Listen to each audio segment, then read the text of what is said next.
Today we've got the Vogel's PFW6800. We're looking at it through a lens of a consumer bracket, so mounting it on wood studs or metal studs. So 100 kilos, being a pro bracket, it's 5 times tested, so it's been tested up to 500 kilos. They rate it up to 80 inch, but of course consumer panels are much lighter, so comfortable to say 100 inch would be fine. The other thing to note, being a pro panel, it's a 5-year warranty. Obviously, the consumer panels tend to have longer warranties because they probably have less robust use. And checking out the vertical arms, they look pretty substantial. We can see from the instruction manual that there's a mention of a few other brackets. So you've got a portrait version as well as a landscape version. So portrait versions have the 1.5, but there are many other versions. There's a bigger brother, 6900, which is wider and takes more weight. So huge variety.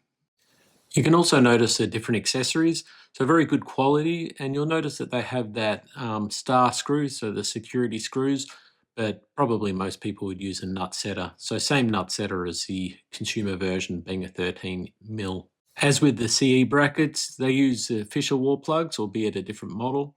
Having a look at the wall plate now, we'll check the weight, and the wall plate itself, 2.1 kilos. And when we add the arms, we're at 4 kilos. I'd estimate the thickness of the arms at about 1.5 mil and the wall plate a thickness of about 2 mil. It allows for a lot of adjustment with the 2D leveling, so perpendicular to the floor. And there's also a big standoff. As far as the screws go, I mean the usual deal, 6 mil for wood, 10 mil for brick. Vogel's is typically made for solid walls. So I marked out the studs with a bit of texture. And first I just wanted to check the 450. So will it work for 450 mil studs?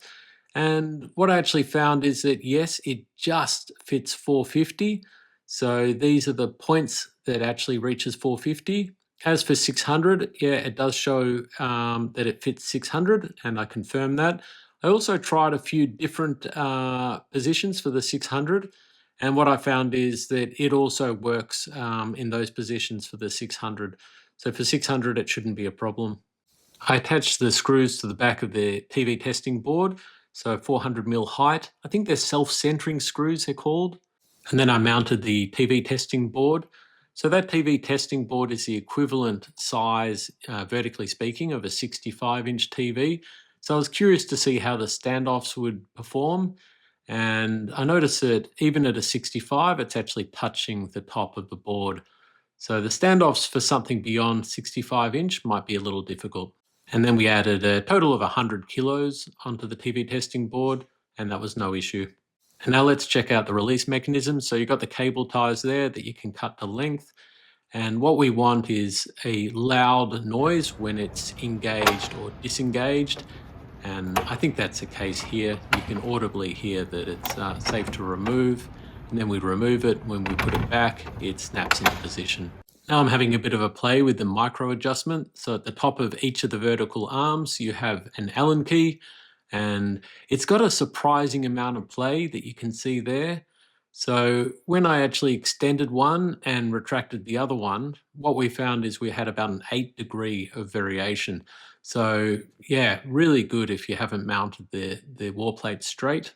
So you might need to access the back of the TV. So you can disengage those vertical arms, and it makes a good clicking noise. And that's because you have those magnets there. And here we see the standoffs. So the standoffs are a lot longer than what you get on a consumer bracket. Having straight walls is not an issue. At the bottom of the vertical arms, you have these little feet that screw in and screw out, and that'll mean that you can always get your TV perpendicular to the floor. So you can see here, you can have a lock position so that it won't release, and then when that metal disappears, it's unlocked, so then those cable ties will work. So you see in the lock position, just nothing happens. It could be good in a domestic situation if, for example, it's a holiday home or you've got a TV on a deck area that's accessible, so it can be securely in place. And here's a little bit of a look at those cable ties at the back. So you just pulls down until it reaches the head of the cable tie, and then that activates the mechanism. You might be able to get replacement cable ties, I'm not exactly sure. And of course, as mentioned before, you can cut those cable ties to length. So the largest VESA that they say is 800 wide and 400 high. But actually, when I measured it, we found that 500 high is also fine, and the profile 35 mils, so quite thin. Look, a great bracket, good for commercial, and I think good for certain situations in the domestic area.